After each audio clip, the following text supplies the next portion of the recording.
The panoramic windows of the penthouse framed the city lights like scattered diamonds. Julian watched Mera, supermodel, global sensation, the face of a dozen luxury brands, laugh at his joke. Her laughter was a validation, a shimmering reward for the persona he had so meticulously engineered. He'd met her at a gallery opening and spun a tale of tech startups, venture capital, and high-stakes brilliance, an intoxicating fantasy she'd seemed eager to believe. But beneath the polished surface, the truth sagged under its own weight. Leveraged loans, mounting debt, and a future held together by borrowed time. Every moment he spent with Mera was another delicate brick stacked on the collapsing structure of his life. A notification pinged on his phone, a reminder from his creditors, merciless, punctual. Julian forced a smile and excused himself, moving toward the bar. The city lights splintered across the crystal glasses like judgment.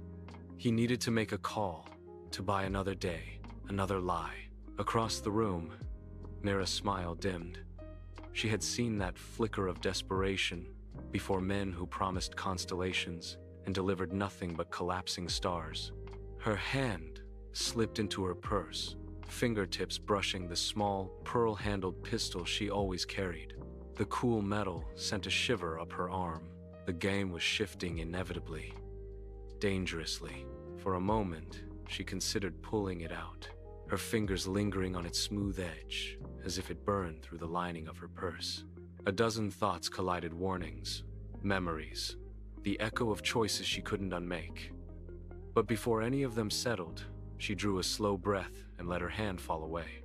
She closed the purse, smoothed her dress, and stepped back as if nothing had happened. She moved quickly, almost too quickly, grabbing her jacket and heading for the door. I'm late for the show," she muttered, though her voice wavered. Julian watched her, his brows knitting together. The shift in her demeanor was impossible to ignore.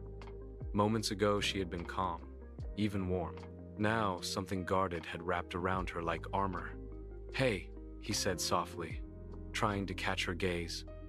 "Why don't I book us a date this weekend? Maybe we could go shopping, make a whole day out of it? How does that sound?"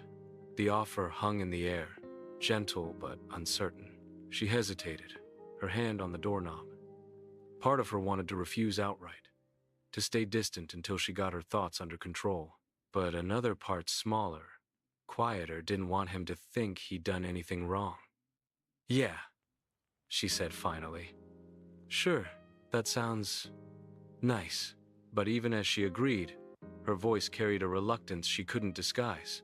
Julian tried to smile, but concern tugged at the corners of it. "Great. I'll text you later, okay?" She nodded and slipped out the door, leaving him standing alone in the quiet room, wondering what had changed and why he suddenly felt like something was slipping out of reach.